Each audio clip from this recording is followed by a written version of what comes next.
exatamente tabela periódica. Eu passei a atividade para que vocês já pudessem se situar com o assunto. Bem, o que nós vamos ver? Primeiro, por quê? Né? Por que foi necessária a formação de uma tabela periódica?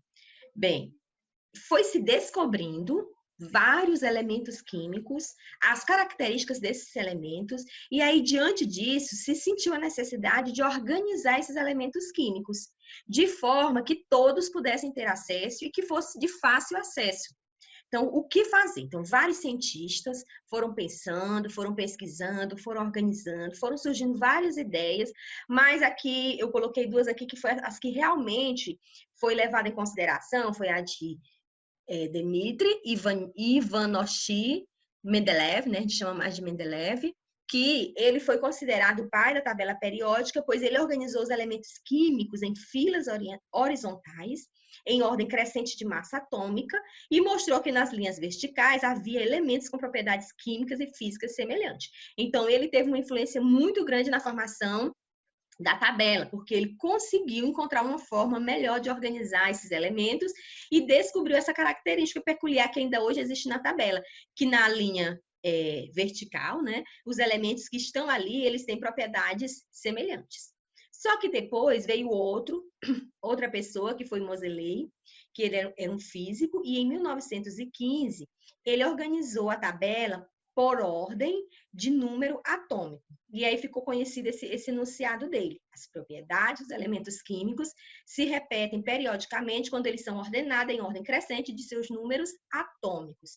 Porque percebeu-se que com a organização da tabela periódica pelo número de massa, não ficava muito preciso. Então, Moseley vem e traz essa nova opção. E é como atualmente é organizada a nossa tabela periódica, em ordem crescente de número atômico. Então, isso vocês devem gravar, fixar muito bem. Como que a tabela periódica está organizada? Em ordem crescente de número atômico, que eu vou explicar já já para vocês. Número atômico. Inicialmente, ela foi organizada segundo o número de massa. Depois, segundo o número atômico. E aí vocês estão vendo, não é? A questão da tabela periódica. Eu coloquei aí um desenho, e aí eu quero que vocês observem, ok? Essa organização que ele fez. Olha só, aqui nós temos a primeira linha, aqui nós temos a segunda linha, aqui nós temos a terceira linha e assim sucessivamente. E aí vocês vão observar que na primeira linha tem o númerozinho 1 lá em cima. Esse número 1 aqui é o número atômico.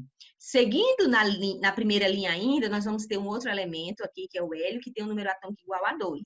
Volta para a segunda linha, 3, 4, olha, 5, 6, 7, estão vendo aí?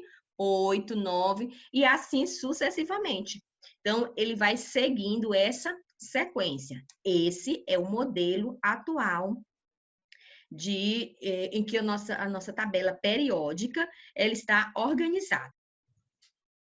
Então, a tabela periódica atual, ela tem uma quantidade de 118 elementos químicos, e dentre esses 118, nós podemos ver que do 113 ao 118 são elementos que ainda não foram identificados, ainda estão a ser identificados. E ela está organizada dessa forma, em linhas horizontais, que nós temos 7 linhas, vocês estão vendo o número aqui, ó. 1, 2, 3, 4, 5, 6, 7. 7 linhas horizontais e 18 colunas. 7 linhas horizontais e 18 colunas. E essas duas linhas que estão extras aqui, vocês estão observando? Essas duas linhas, elas se referem aos elementos, essa linha horizontal azul se refere aos elementos que estão na sexta linha aqui, ó, que tem o número atômico de 57 a 71. E essa linha roxa se refere aos elementos que estão na sétima linha, do 89 ao 103. Depois nós vamos entender direito o que isso significa. Eu só quero que vocês entendam agora esse modelo da tabela periódica, que é formado por 7 linhas e 18 colunas. Bem, nessa tabela, você vê que tem vários quadrados.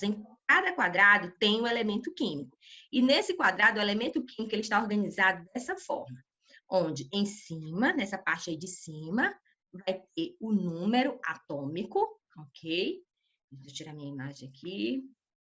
Vai ter o número atômico, que é representado pela letra Z. Lembra que nós já aprendemos sobre o número atômico? Sempre o número atômico vai vir nessa parte de cima. Pode ser que em algumas tabelas ele não esteja centralizado, pode vir de um lado ou do outro, mas sempre vai ser na parte de cima. Aí, no meio, em uma letra bem maior, nós vamos ter o símbolo do elemento químico, as letras que representam aquele elemento químico. Então, no caso aí, nós temos o rádio, que é representado pela letra Ra. Abaixo do símbolo, nós vamos ter o nome do elemento. E abaixo nós vamos ter o número de massa atômica.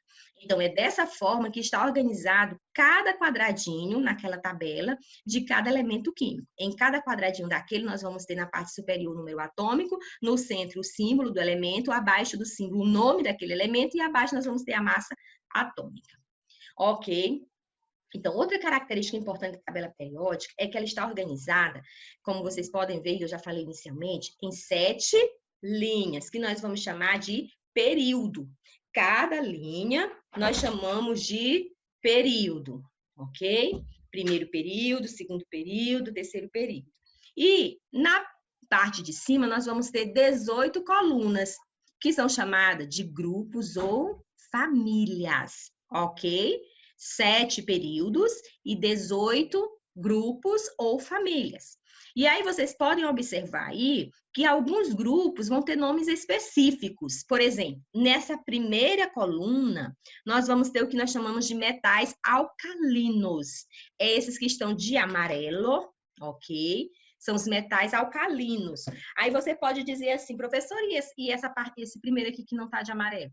É o elemento chamado hidrogênio. Ele não vai entrar em nenhuma das classificações, porque ele é um elemento diferente de todos os outros, ok? Mas, nessa primeira coluna, com exceção do hidrogênio, todos os outros são metais alcalinos.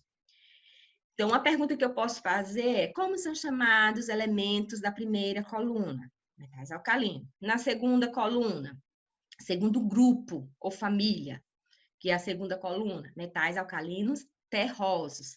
Aí, passando lá para o outro lado, que é do grupo 13, que vai ser a família é considerada a família do boro.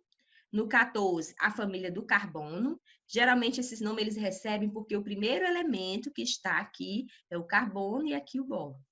No caso aqui, a família do nitrogênio, da mesma forma. Aqui, na 16, nós temos os calcogênios.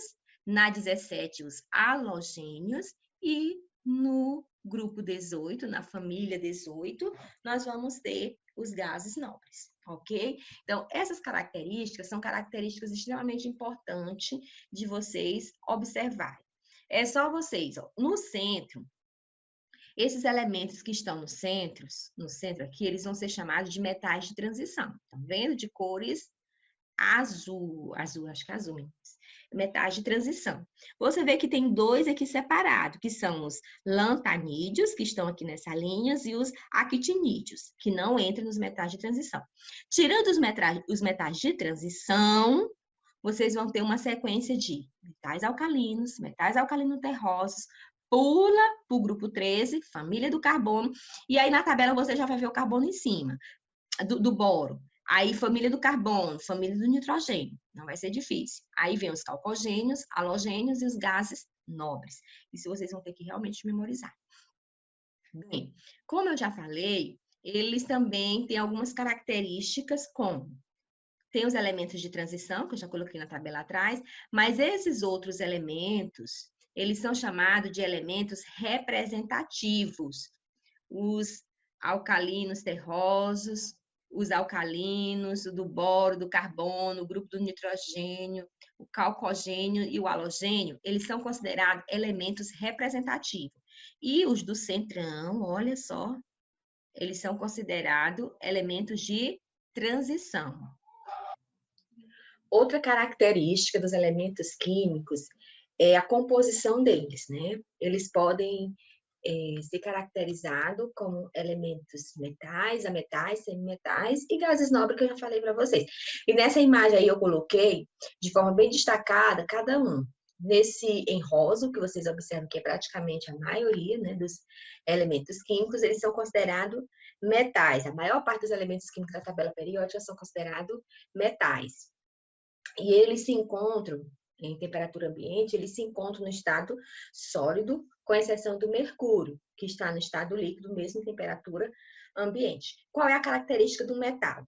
Bem, ele vai possuir um brilho metálico e a alta capacidade de refletir luz, além de serem bons condutores de calor e de eletricidade. E em amarelo, nós vamos ter os ametais, que é também conhecido como não metais, e em verde, nós vamos ter os semimetais. Quais são as características desses elementos que não são metais? Bem, em temperatura ambiente, eles podem ser encontrados nos 3 estados: sólido, líquido e gasoso. Por exemplo, o bromo é líquido, enquanto o oxigênio é gasoso e o enxofre é sólido. Então, em uma mesma temperatura, nós vamos encontrar elementos nos 3 estados, né? E quais são as principais propriedades ou características dos não metais? Eles não são bons condutores elétricos, ao contrário dos metais, com exceção do grafite, aliás, do carbono na forma de grafite, ok? E de azul, por último, nós vemos aí os gases nobres, que são abundantes na natureza.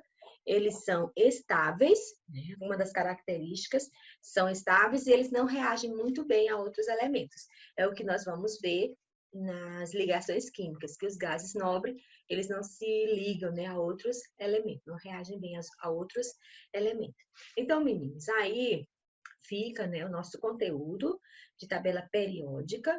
Eu espero que tenha ficado bem claro para vocês.